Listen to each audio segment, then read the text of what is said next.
আসসালামু আলাইকুম প্রিয় দর্শক, অন্য মঞ্চের আলাপচারিতায় আপনাদের সকলকে স্বাগত জানাচ্ছি। ধন্যবাদ মাসুদ ভাই এবং শুভেচ্ছা যে সমস্ত দর্শক আমাদেরকে দেখছেন। মাসুদ ভাই, এটা এক জায়গায় আমি বলবো কি জানেন, আল্লাহ আমাদের বাঁচাইছে।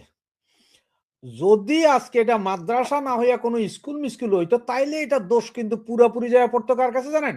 কইতো যে এটা আওয়ামী লীগে করছে। এইটা নির্ঘাত ছাত্রলীগ এই বোমা আইনা এখানে বানাইতেছিল। সেই জায়গা থেকে এক পাবলিক বাংলাদেশের মানুষরা বাঁচাইছে যে একটা ভুল সিদ্ধান্তে মানুষ পৌঁছায় নাই।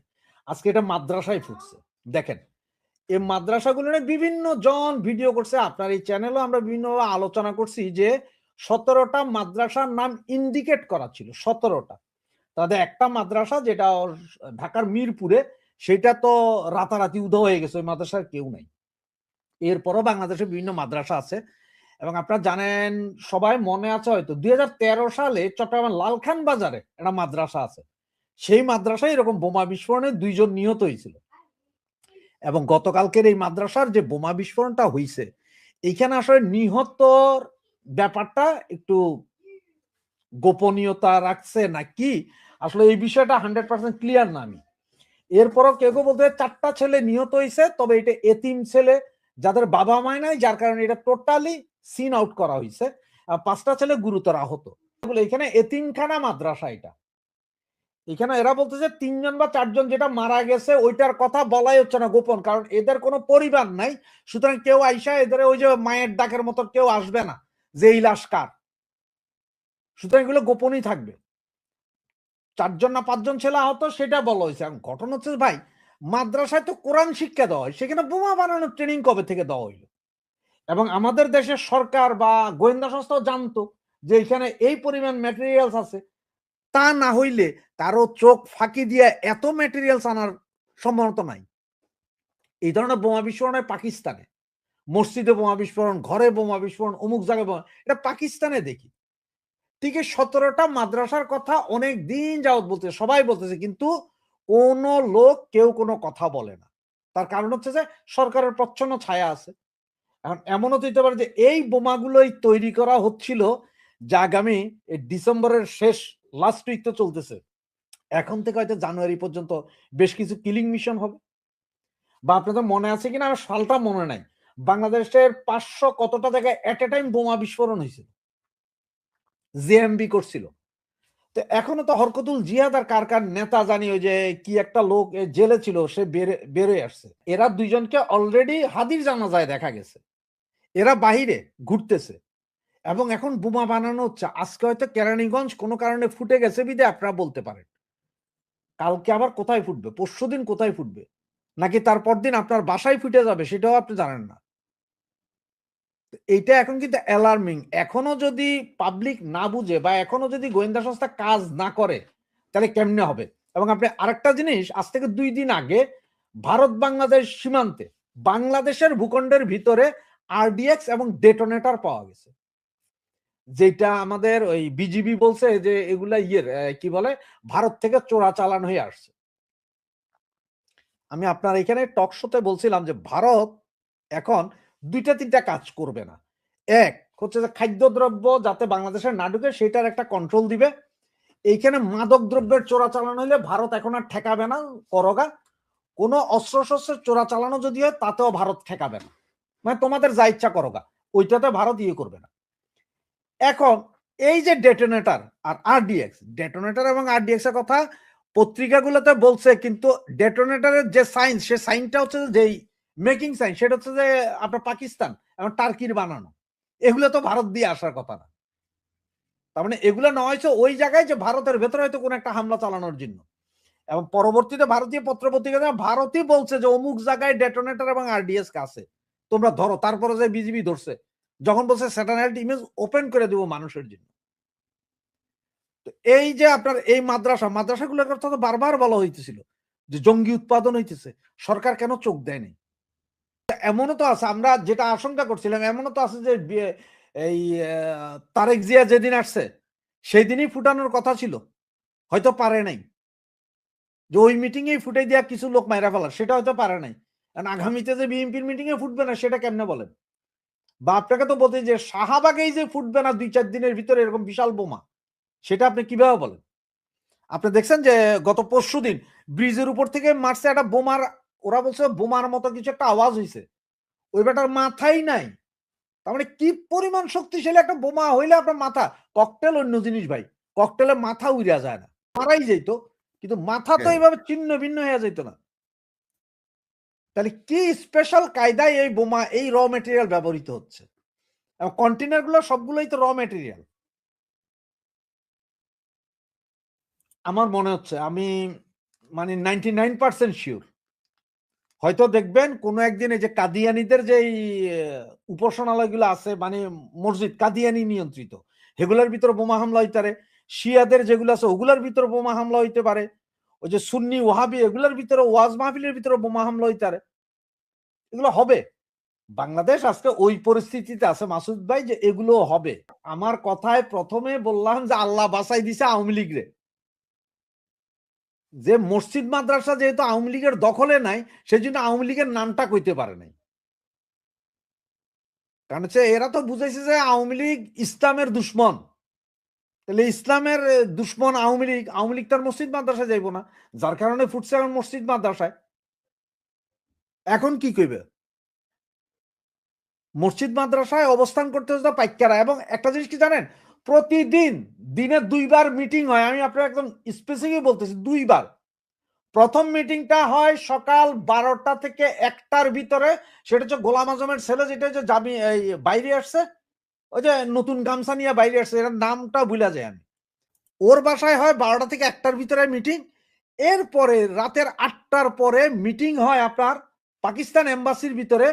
এখানে এম্বাসির একজন লোক আছে, কি অ্যাম্বাসেডর না কি জানি না এটার নাম, সম্ভবত ইমরান হায়দার, আমার নামে নাম ইমরান হায়দার, তার বাসভবনের ভিতরে হয় রাতের 8টা থেকে 10টার ভেতরে। এবং প্রতিদিনই ওখান থেকে হয় যে কিভাবে বাংলাদেশের ভিতরে একটা ইসলামিক রেভুলেশন আর্মি গঠন করবে। আমার যা সন্দেহ হচ্ছে জানুয়ারি মাসে এই যে চলে যাচ্ছে, কি বলে আমাদের বর্তমান সেনা প্রধান, ও চলে যাওয়ার পরে ওইখানে আবার এই যে আজমির নেই সেনাপ্রধান হয়ে যায়, সেটার একটা প্ল্যানিং চলতেছে যে আজমিরকে আইনা সেনাপ্রধান বানানোর। কারণ এদের কাছে তো সব সম্ভব। তো নির্বাচন তো হবে না, আপনি নির্বাচন মুখী কোথায় দেখছেন? এই যে আজকে শাহবাগে যেটা দেখতেছেন আপনারা, হাদি হত্যা, আগামী আর 1 সপ্তাহ দেখেন এরা এইভাবে জমাইতে থাকবে আস্তে আস্তে। এরপরে এইসব বিভিন্ন মৌলবাদী গোষ্ঠীগুলো এদের সমর্থন দিবে, সমর্থন দিয়া ফুলে এফাফে এমন করবে যে জানুয়ারির 15 তারিখের ভিতরে তারা চলো চলো যমুনা ঘেরাও করে ফেলো। এই আন্দোলনটা হাদি মারা গেছে এটার বিচার করতে হবে এটার জন্য না, কিন্তু এই আন্দোলনটার মূল কাহিনী কি জানেন? আমরা আগেও আলোচনা করেছিলাম আপনার এখানে, যে হাদিকে যেদিন কবর দেওয়া হবে সেই দিন, তার আগের দিন আলোচনা হয়েছে কবর দেওয়ার আগেই তারা লাশ ছুঁয়ে কসম খেয়ে ওখান থেকে বিপ্লবী সরকার গঠন করবে। কিন্তু সেটার কাহিনী হয়নি। তার কারণ কি জানেন? মাহমুদুর রহমান রে প্রেসিডেন্ট হিসেবে কেউ মানে নাই। মানে এই এনসিপি বা ওই মৌলবাদীরা এদের মধ্যে একটা ডিবেটেশন শুরু হয়ে গেছিল 8 জনে।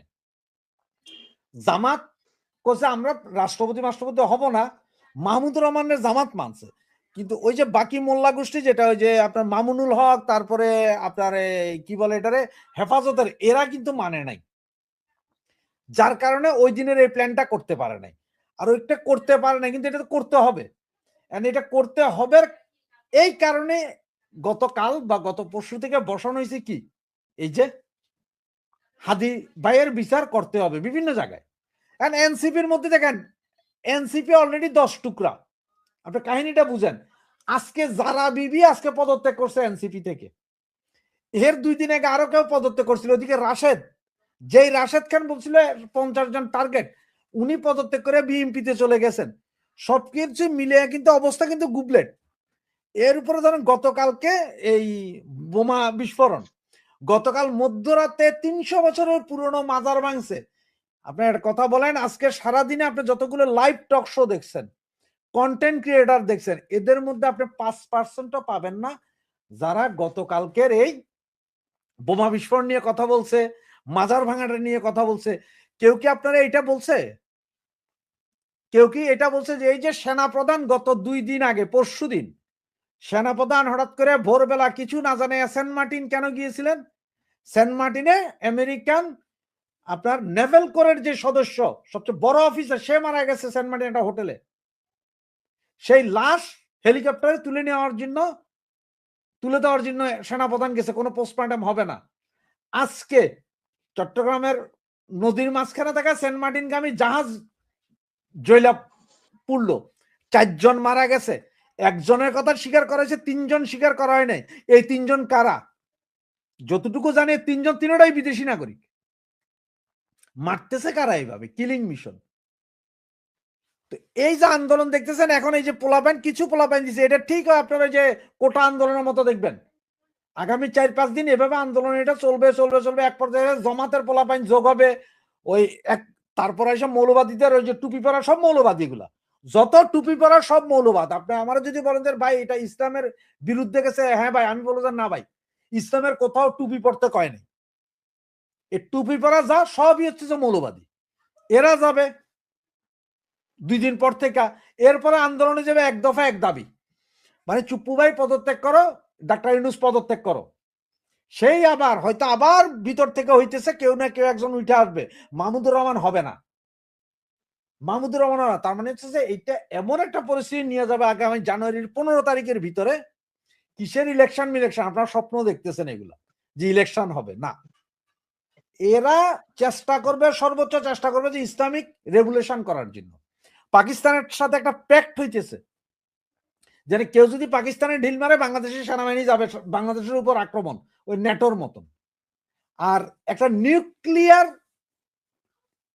ট্রিটি হইতে পারে। তার মানে কি জানেন, পৃথিবীর বিভিন্ন দেশ যারা নিউক্লিয়ার দেশ অন্য দেশের সাথে ট্রিটি করে, তাদের বোমা কিছু কিছু বোমা ওই দেশে রাখে, তো এতে একটু পাওয়ার বাড়ে। আমার কাছে নিউক্লিয়ার আছে কিন্তু সুইস তার কাছে নাই। ঠিক পাকিস্তান চাইতেছে 2-4টা নিউক্লিয়ার বোমা বাংলাদেশের একটা ট্রিটি করলে, সুইস তাদের কাছে থাকবে, গন্ডগোল হলে তারা এইখান থেকে মারতে পারবে ইন্ডিয়ারে, কারণ তাদের যে রেঞ্জ তাতে ইন্ডিয়ার ভিতরে যাইব না, বাংলাদেশের মধ্যে রাখে এখান থেকে মারার জন্য। টোটাল প্ল্যান, প্রি প্ল্যান করা পাক্কাদের। এবং এখনো বাঙালি বুঝতেছে না যে পাইকারা আমাদের কোথায় নিয়ে যাচ্ছে। যেদিন বুঝবে সেদিনে তো করার কিছুই থাকবে না এই বাঙালির মাথায়। সুতরাং এই যে আন্দোলন দেখতেছেন, এটা হচ্ছে যে ওই সেই হাদি মারা যাওয়ার পরে যেটা করতে পারে না সেটা এখন করার আবার প্ল্যান। এবং আপনাদের অনেকেরই বলছিলাম, তখন সবাই হাসছিলেন। এখন বেরোচ্ছে হাদি তো মারা গেছে 13 তারিখেই, যেদিন অপারেশন হয়েছে ঢাকা মেডিকেল কলেজে। অপারেশনের পরে যখন যে ইয়েতে নিয়ে গেল খালেদা জিয়া যেখানে, সেখানে কিন্তু সে মারা গেছিল। এরপরও লাস্টারে সিঙ্গাপুর নেওয়া হয়েছে। সিঙ্গাপুরের একজন ডাক্তার বলছিল যে মানুষ অসুস্থ হলে চিকিৎসা করবে, মরা লাশের কি চিকিৎসা করবে, এই জন্য ওই কথাটা বেশি প্রচারে নেই।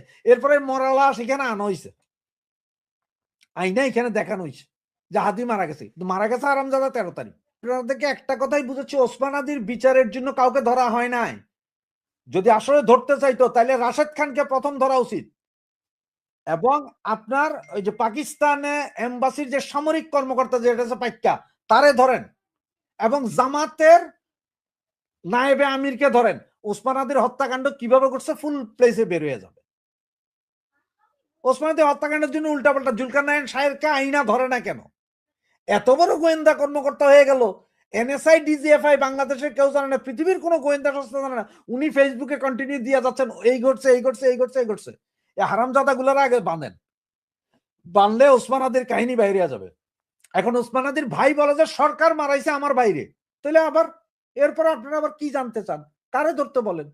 পাকিস্তানের যে সামরিক কর্মকর্তা এম্বাসিতে আছে, অ্যাটাচি, সামরিক অ্যাটাচি, তাকে ধরে বাইন্দে পিড়া দেন, উল্টা লটকে বাইরে যাবে। করাইছে তো পাক আইএস। আপনি অন্য চিন্তা করে লাভ কি? আর এই আন্দোলন তো ঠিক পাকিস্তান এম্বাসি থেকে বৈশাখ যেভাবে করা হচ্ছে সেভাবেই। আজকে এত বড় বোমা বিস্ফোরণের পরও পাকিস্তান এম্বাসি ভাঙে না কেন বাঙালি? ওই মাদ্রাসাটা তো পুরোটাই জঙ্গি আস্তানা।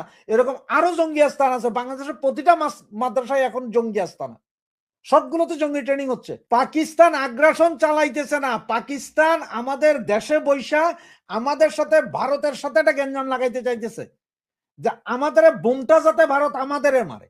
আমার কাছে 160টা মাদ্রাসার নাম আছে, যেখানের মধ্যে 76টা মাদ্রাসার ভিতরে পাকিস্তানি লোকজন ট্রেনিং দিচ্ছে, অস্ত্র প্রশিক্ষণ। কেউ যদি কোনো গোয়েন্দা সংস্থা যদি চায় আমার সাথে যোগাযোগ করতে পারে, আমি প্রুফ ছবি সহ দিয়ে দিব তাদের। ভারত বাংলাদেশের বাতাসে বারুদের গন্ধ পাওয়া যাচ্ছে বেশ কিছুদিন ধরে। যত দিন যাচ্ছে ততই তীব্র থেকে তীব্রতর হচ্ছে এই গন্ধ। ভারত নিজেকে সংবরণ করার চেষ্টা করেছে ও করছে অনেক। শেষমেশ অপেক্ষা করছিল যদি একটি গণতন্ত্র সম্মত সত্যিকারের ফ্রি, ফেয়ার অ্যান্ড ইনক্লুসিভ নির্বাচনের মাধ্যমে অবস্থার উন্নতি ঘটে। সেই আশাও প্রায় শেষ। গতকাল ইউনূস সরকারের পক্ষ থেকে বলে দেয়া হয়েছে যে আওয়ামী লীগ নির্বাচনে নিষিদ্ধ থাকবে। এর মধ্যে সবথেকে ভয়ঙ্কর যে ব্যাপারটা সেটা হচ্ছে অসভ্যদের থেকেও অসভ্যভাবে নৃশংসতম পথে হিন্দু হত্যা শুরু হয়েছে। গ্রামের পর গ্রামে হিন্দু বৌদ্ধদের বসতি পুড়িয়ে দেয়া হচ্ছে। সংখ্যালঘুদের খুন ধর্ষণ চলছে বিপুল সংখ্যায়, আর পুলিশ প্রশাসন ইউনূসের তারা নিশ্চুপ। হিন্দু জনতা ভয়ে, প্রাণ ভয়ে ভারতে চলে আসতে চাইছে, তবে সীমানায় আটকে যাওয়ার ফলে আসতে পারছে না। ভারত যদি সীমানা উন্মুক্ত রাখত তবে দেশের 2 কোটি হিন্দুর বড় অংশ এতদিনে চলে আসতো ভারতে। এ যেন 1971-এর পূর্ব পাকিস্তান আবার ফিরে এসেছে। আর সেজন্যেই এমন একটা ভাবনা খুব শক্তভাবে দানা বাঁধছে ভারতীয় নেতৃত্বের মধ্যে যে 1971-এর পূর্ব পাকিস্তানে ভারত যেমন সেনা পাঠাতে বাধ্য হয়েছিল, প্রায় একই রকম পরিস্থিতি হওয়ার দরুন 2025-26-এও বাংলাদেশে সেনা পাঠাতে কি বাধ্য হবে ভারত? এই বিষয়টি নিয়ে এখনকার আলোচনা। প্রিয় দর্শক, 2025-26 সালের প্রেক্ষাপটে বাংলাদেশের সম্ভাব্য ভারতীয় হস্তক্ষেপের বিষয়টি একটি অত্যন্ত সংবেদনশীল এবং ভূ রাজনৈতিকভাবে গুরুত্বপূর্ণ বিষয়। কেবল আমাদের সীমান্তের নিরাপত্তা নয়, বরং দক্ষিণ এশিয়ার সামগ্রিক স্থিতিশীলতার সাথে এই বিষয়টি জড়িত। আমরা জানি ইতিহাস মাঝে মধ্যে নিজেকে পুনরাবৃত্তি করে। আজ 2025-26 সালের এই সন্ধিক্ষণে দাঁড়িয়ে আমরা বাংলাদেশের যে পরিস্থিতি প্রত্যক্ষ করছি আমাদের মনে করিয়ে দিচ্ছে ঠিক 50 বছর আগের সেই রক্তঝরা 1971 সালকে। 1971 সালে ভারত কেন পূর্ব পাকিস্তানে সেনা পাঠিয়েছিল? সেটি কোনো দখলদারি ছিল না। সেটি ছিল একটি চরম মানবিক বিপর্যয় ঠেকানোর চেষ্টা। যখন লক্ষ লক্ষ শরণার্থী ভারতের সীমান্তে আশ্রয় নিতে বাধ্য হয়েছিল এবং একটি পরিকল্পিত গণহত্যা আমাদের দোরগোড়ায় এসে হানা দিয়েছিল, তখন ভারতের সামনে কোনো বিকল্প পথ খোলা ছিল না। জাতীয় নিরাপত্তা এবং মানবতার স্বার্থে সেদিন ভারত বাধ্য হয়েছিল চূড়ান্ত সিদ্ধান্ত নিতে। পাকিস্তান ভারতের পশ্চিম সীমান্তে তারা আক্রমণ চালিয়েছিল এবং সেই আক্রমণটা ছিল ভারতের বারুদের স্তূপে কেবল আগুন সংযোগের ব্যাপারটুকু। আজকের প্রেক্ষাপট কেন উদ্বেগের? বর্তমানে 2025-26 সালের এই সময়ে আমরা বাংলাদেশে যে রাজনৈতিক অস্থিরতা, উগ্রপন্থার উত্থান এবং শাসনতান্ত্রিক সংকটের আশঙ্কা করছি, তা 1971-এর সেই পরিস্থিতির মতো এক অদ্ভুত পরিস্থিতি তৈরি করেছে। যদি কোনো রাষ্ট্র তার অভ্যন্তরীণ শৃঙ্খলা বজায় রাখতে ব্যর্থ হয় এবং তার ফলে প্রতিবেশী দেশের নিরাপত্তা বিঘ্নিত হয়, তবে কোনো রাষ্ট্রই হাত গুটিয়ে বসে থাকতে পারে না। যেমন আপনাদের মনে আছে, ইউক্রেন তারা ন্যাটোয় যোগ দিতে গিয়েছিল। রাশিয়া বুঝেছিল যে তার সিকিউরিটি প্রবলেম আসছে, তার জন্যে বাধ্য হয়েছে ইউক্রেনে ব্যবস্থা নিতে। ভারত কেন আবারও একই ধরনের পরিস্থিতির সম্মুখীন হতে পারে তার পেছনে কিছু সুনির্দিষ্ট কারণ রয়েছে। শরণার্থী সংকট প্রথমে। বাংলাদেশে যদি চরম বিশৃঙ্খলা সৃষ্টি হয় তবে আবারও 1971-এর মতো কোটি মানুষের সীমান্ত পেরিয়ে আসার সম্ভাবনা তৈরি হবে। ভারতের পক্ষে এই বিপুল জনসংখ্যার চাপ নেওয়া সম্ভব নয়। দ্বিতীয়ত, সীমান্ত অভ্যন্তরীণ নিরাপত্তার বিষয়টি দেখা যাক। বাংলাদেশের মাটিতে যদি ভারত বিরোধী শক্তির আস্ফালন বেড়ে যায় বা বিচ্ছিন্নতাবাদীদের আশ্রয়স্থল হয়ে ওঠে বাংলাদেশ, তবে নিজের অখণ্ডতা রক্ষায় ভারতকে কঠোর সিদ্ধান্ত নিতেই হবে। তৃতীয়ত, মানবিক দায়বদ্ধতা। একটি প্রতিবেশী রাষ্ট্রে সাধারণ মানুষের জীবন যখন বিপন্ন হয় তখন আঞ্চলিক পরাশক্তি হিসেবে ভারতের একটি নৈতিক দায়িত্ব এসে যায়। ভারত জানে যুদ্ধ বা সেনা পাঠানো কোনো সমস্যার কোনো সমাধান নয়, এটি একটি চরম বাধ্যবাধকতা। 1971 সালে ভারত যেমন বাংলাদেশের মানুষের পাশে দাঁড়িয়েছিল, 2025-26 সালেও ভারত চায় একটি স্থিতিশীল, গণতান্ত্রিক এবং সমৃদ্ধ বাংলাদেশ। কিন্তু যদি পরিস্থিতি নিয়ন্ত্রণের বাইরে চলে যায় এবং ভারতের জাতীয় নিরাপত্তা সংকটাপন্ন হয়, তবে ইতিহাস সাক্ষী আছে ভারত তার স্বার্থ রক্ষায় এবং অঞ্চলের শান্তি ফেরাতে যেমন 54 বছর আগে পিছিয়ে আসেনি, তেমনি আজও আসবে না। শান্তি ভারতের কাম্য, কিন্তু সুরক্ষা ভারতের অধিকার ও অঙ্গীকার। বলা বাহুল্য, 2025-26 সালের প্রেক্ষাপটে বাংলাদেশে ভারতের সামরিক হস্তক্ষেপের মতো পরিস্থিতি তৈরি হওয়ার চূড়ান্ত জায়গায় চলে এসেছে এবং এটা তৈরি হলে বিশ্ব রাজনীতির মঞ্চে তার প্রতিক্রিয়া হবে অত্যন্ত জটিল এবং বহুমুখী। 1971 সালের প্রেক্ষাপট আর বর্তমানের বিশ্ব রাজনীতির সমীকরণ সম্পূর্ণ আলাদা। তখনকার শীত যুদ্ধ বা কোল্ড ওয়ার আর এখনকার মাল্টিপোলার বা বহুমুখী বিশ্ব ব্যবস্থার কারণে পরাশক্তিগুলোর অবস্থান ভিন্ন হবে।